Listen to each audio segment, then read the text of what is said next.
Bismillah, alhamdulillah, wassalatu wassalamu ala rasulillah wa ala alihi wa sahbihi wa man wala. Asma'ul Husna Al-Ghafur, yang arti dasarnya adalah maha menutupi.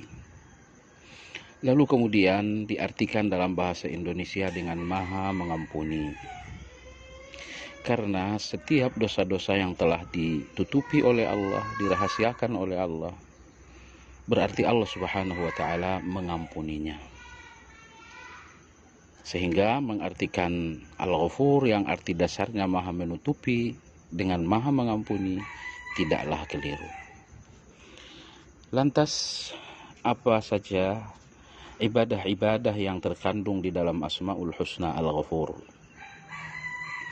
Ibadah yang pertama, hendaklah makna Al-Ghafur, yaitu Allah maha mengampuni, betul-betul menjadi keyakinan kita tentang Allah Subhanahu wa ta'ala.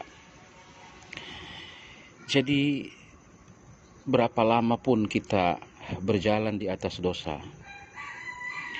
berapa besar pun dosa yang telah kita tumpuk-tumpuk, tidak berarti kita hilang keyakinan bahwa Allah maha pengampun.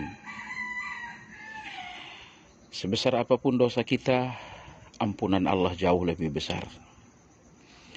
Akan tetapi satu penyakit hati yang muncul disebabkan karena dosa adalah keputusasaan.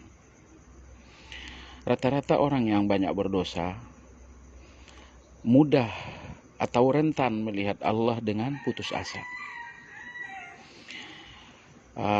Maka oleh sebab itulah hendaknya dengan dosa-dosa sebanyak apapun, jangan melihat Allah dengan putus asa, tapi tetaplah melihat Allah dengan ampunan. Masalahnya ada dua macam orang. Ada orang yang melihat ampunan Allah dengan keyakinan, dan yang kedua, ada pula orang yang melihat ampunan Allah dengan angan-angan.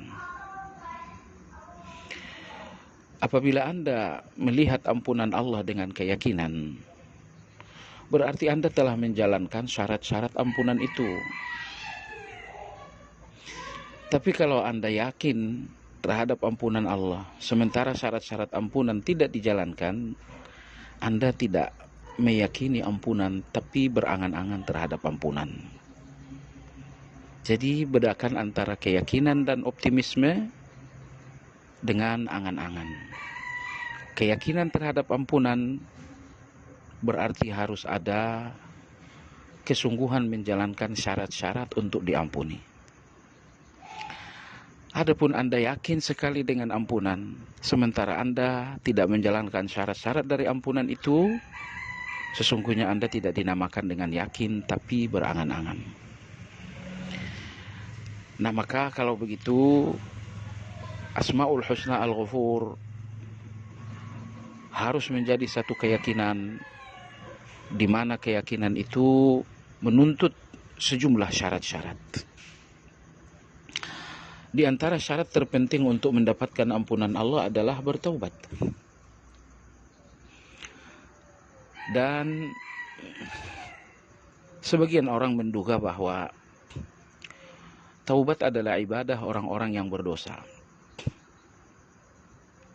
sehingga orang-orang baik nggak perlu bertaubat. Ini dugaan yang sangat-sangat keliru. Perhatikan firman Allah Subhanahu wa ta'ala, ya ayyuhalladzina amanu tubu ilallah taubatan nasuha. Wahai orang-orang yang beriman, bertaubatlah kepada Allah dengan taubatan nasuh. Dalam ayat ini Allah perintahkan taubat kepada orang-orang yang beriman, agar kita semua sadar bahwa taubat itu adalah ibadah setiap orang yang beriman. Jadi jangan sampai kita berpikir bahwa taubat hanya bagi para pendosa. Ternyata orang-orang baik pun perlu bertaubat. Kalau orang-orang jahat perlu bertaubat, tentu karena kejahatannya. Kalau orang-orang baik perlu bertaubat karena sejumlah kekurangan, sejumlah keterbatasan di dalam kebaikan-kebaikan. Apakah Anda berpikir ketika Anda berbuat baik, berarti kebaikan Anda telah sesuai dengan keinginan Allah? Tidak. Semaksimal apapun Anda melakukan satu kebaikan seperti salat misalnya, tetap saja salat semaksimal itu jauh dari kesempurnaan yang diinginkan oleh Allah Azza wa Jalla.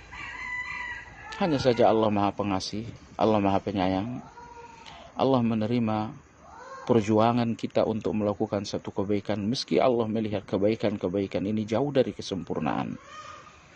Hanya saja Allah menuntut agar kita beristighfar untuk ketidaksempurnaan kita dalam kebaikan. Perhatikan Nabi kita selesai menjalankan tugasnya sebagai Rasul. Setelah beliau jelang akan wafat, Allah perintahkan beliau bertaubat. Fasabbih bihamdi rabbika wastaghfiru innahu kana tawwaba. Kenapa demikian? Karena sesungguh apapun Nabi kita SAW dalam berdakwah, tetap saja ada keterbatasan dalam kapasitas manusiawi beliau. Maka orang-orang yang baik punya keterbatasan dalam kebaikan, dan keterbatasan itu hendaklah menjadi taubat. Dan orang-orang jahat tentu bertaubat karena kejahatannya. Ala kulli hal, taubat adalah ibadah orang-orang yang beriman, dan sebuah kehormatan, sebuah keagungan selalu memperbanyak taubat kepada Allah.